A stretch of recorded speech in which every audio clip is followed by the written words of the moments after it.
Hello everybody and welcome back to the ASUS YouTube channel. This is JJ once again, and we're bringing you a long-awaited build video. So as you can see here, strewed across our entire table, we've got pretty much all the key components that we're going to need to go ahead and get a system together. And we're going to be detailing this as a kind of more definitely gaming-oriented system.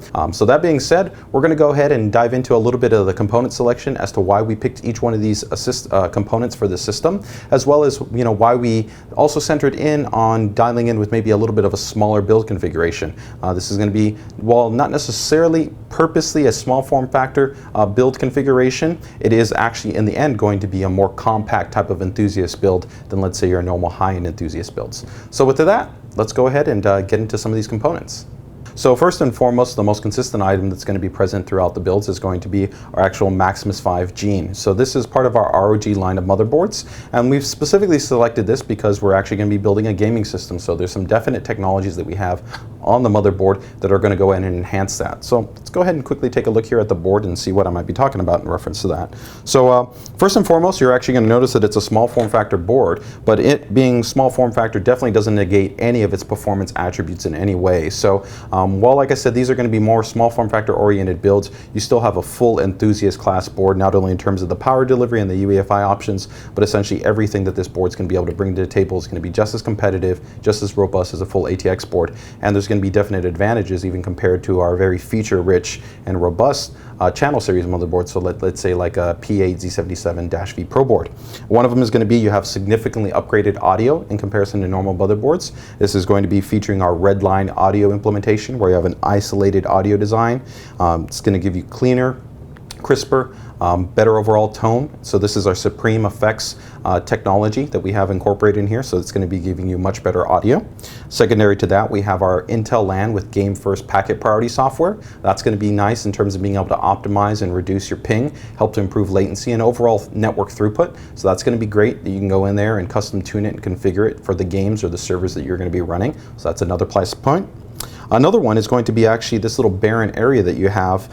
We have a little module that's our actual M combo module that supports not only mSATA, but it also supports mini PCIe.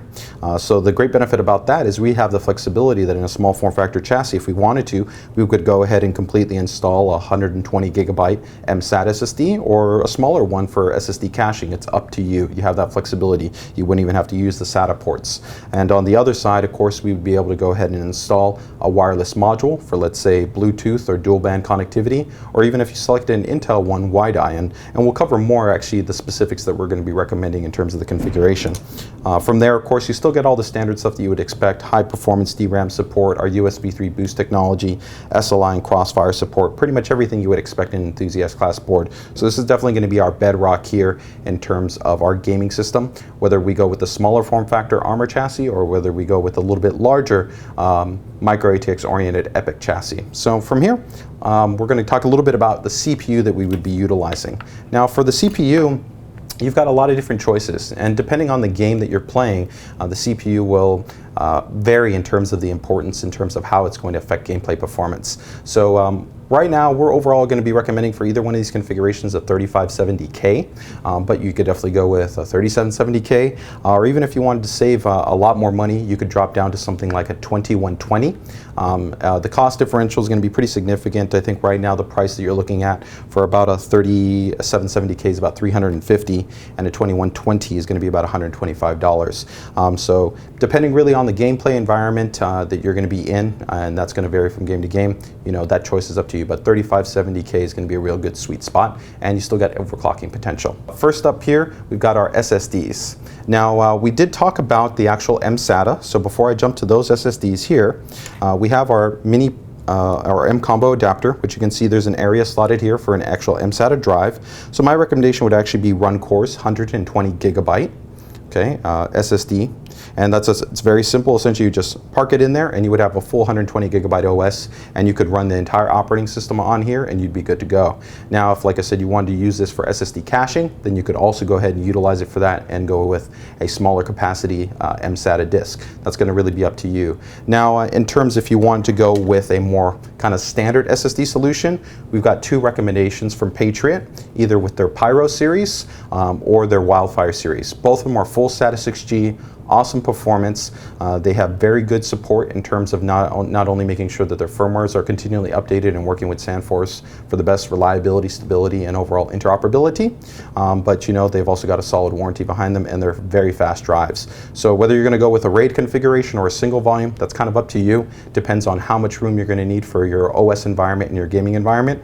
We're recommending 120 gigabyte drives, which I would probably optimally pair with like a 2 terabyte normal mechanical hard drive for long-term storage. Or if you didn't need that much space, then of course you could go with 2 of them and go in a rated 0 configuration. Just always consider backup. Moving over from there, we can see on this side right here, we've got our actual memory. And with memory, you have a lot of different options. Now, our motherboard is tweaked and tuned to be able to handle easily very high memory speeds.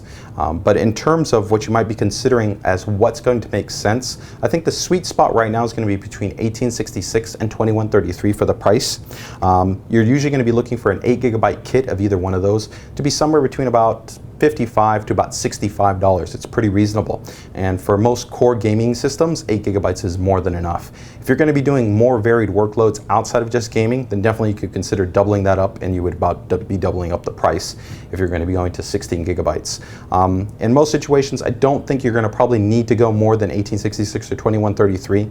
Although one word of note is I will say that you can extend USB 3 performance by going with faster memory when utilizing our USB boost technology. So even if you wanted to jump out and get, let's say, some of the Viper 2400 DIMMs, they would optimally work. So we have 2 recommendations that you're going to see there. The Division 2s, which are going to be their more performance oriented, which are generally going to be the 1866 or 2133 kits.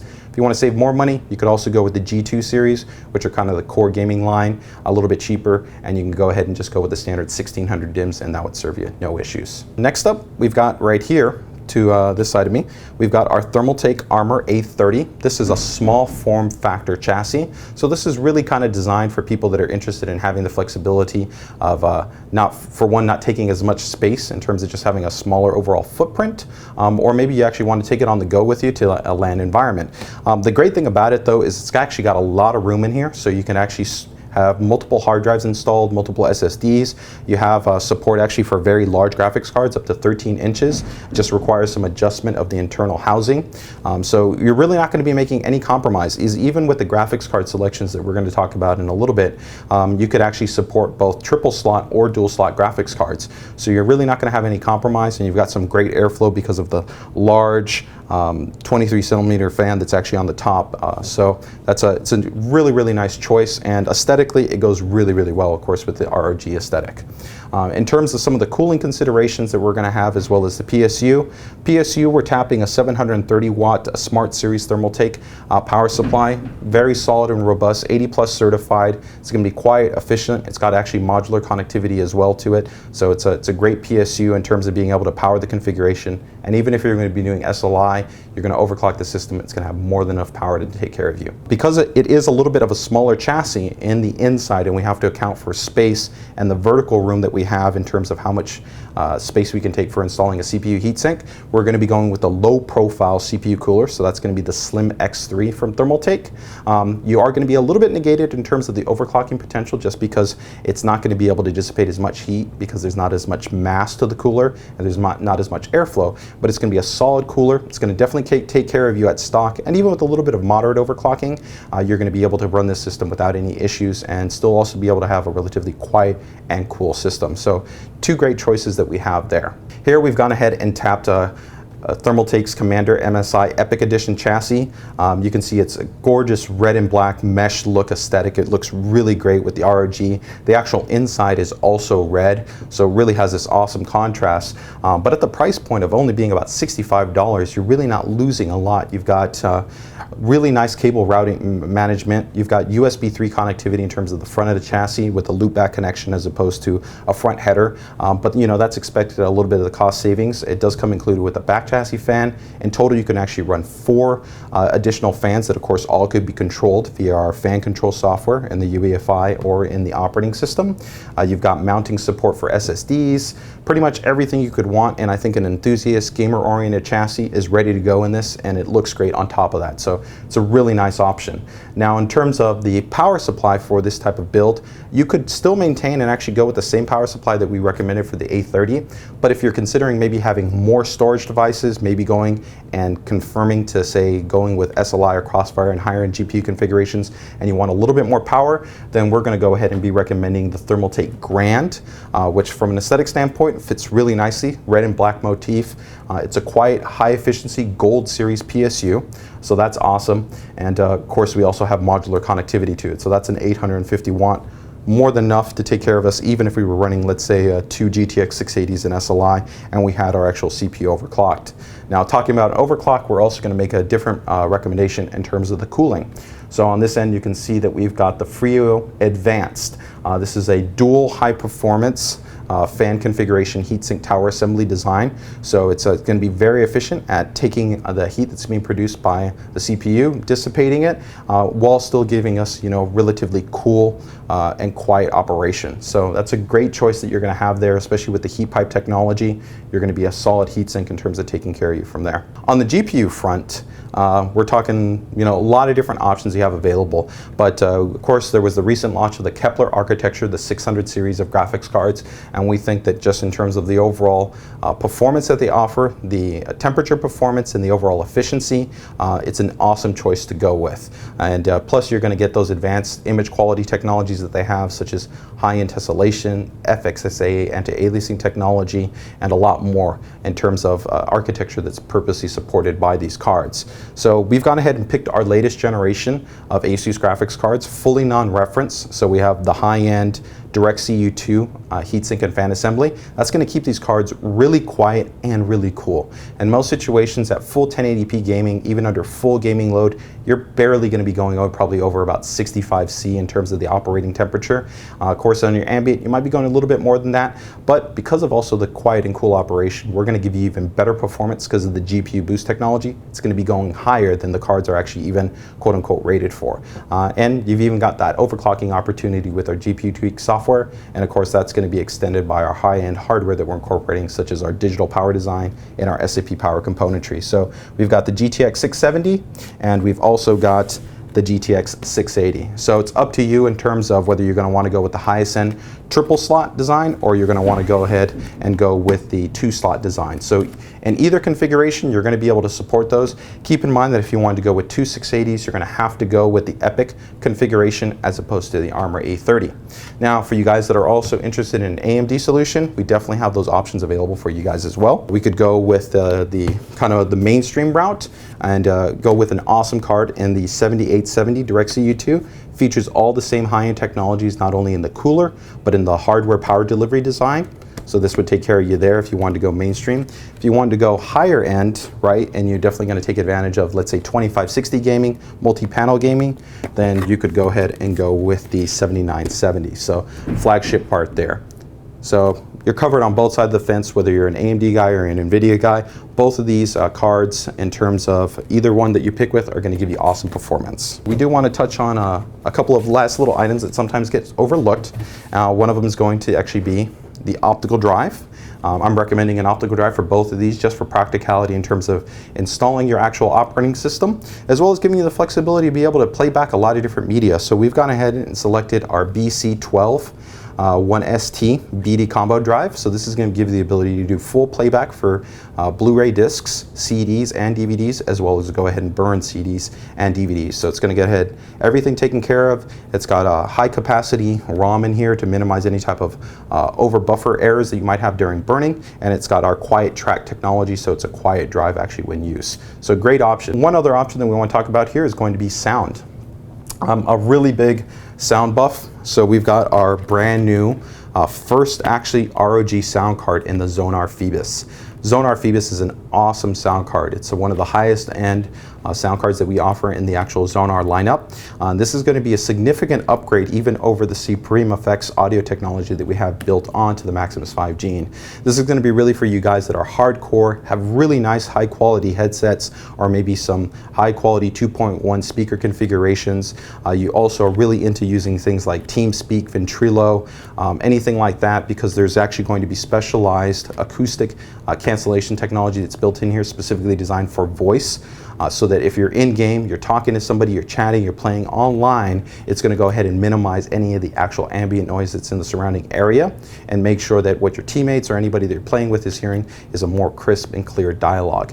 Plus, you're just going to get an awesome sound card that's just going to give you great fidelity and overall quality, not only in games, but with music and movies as well, because this system, while it's a targeted gaming system, is definitely going to be beneficial to just any standard enthusiast usage model. So next up, we're actually going to go ahead and get a whole configuration put together, and we'll show you what it actually looks like. And we're going to go with the A30, Maximus 5, and GTX 670, and we're going to show you what that looks like. We've got actually the build not fully completed, but we've got it about 70% done, and essentially we've just got a couple of key components separated from where they are before completing the final installation process. So we're going to dive a little bit more into 3 key aspects of this installation, and then from there we're going to show you what it actually all looks together in a completed build. First and foremost, you can see here in the top corner, we have gone ahead and successfully installed the M combo module. So this allows us to go ahead and have our 120 gigabyte run core mSATA drive. And then from there on top of that, our Intel 6230 wireless adapter, which gives us dual band wireless and Bluetooth. But to go ahead and fit that in correctly, we did have to remove the 40mm fan. Now it is possible that if you did want to maybe shave the base of the fan, or if you wanted to use a lower profile fan, then you'd be able to go ahead and add that back into place, and you'd be okay while still having this mounted. But overall, the actual thermal considerations for this chassis in terms of everything you're running aren't that big of an issue, so it's not a big issue to go ahead and remove that. Now the next point of consideration is still going to be an application of storage. Now we've gone ahead and selected that 120 gigabyte run core drive, but if you want to go ahead and maybe use a smaller capacity drive for SSD caching, or you didn't even want to go ahead and utilize that, but utilize an actual normal SSD and a mechanical hard drive, then you would go ahead and use this portion of the chassis, which here is going to allow you to mount your mechanical hard drive. So we've got a 2 terabyte Western Digital Caviar black drive, and then 120 gigabyte standard 2.5-inch Patriot Wildfire SATA 6G SSD, and that would mount right here. So from there you'd be good to go, and you could run different types of configurations, of course, 2 SSDs in RAID 0, or you could run the mechanical hard drive with the SSD cache, however you want. Now if you weren't going to even run this and you were fine with just the large mSATA based drive, which they go up to 240 gigs, you could remove this and not even have that installed. So we're now going to be considering our ODD and some storage installation considerations. So you can see right here at the top, we've gone ahead and already removed the front panel bay plate, and here we now actually have the optical drive and storage additional housing.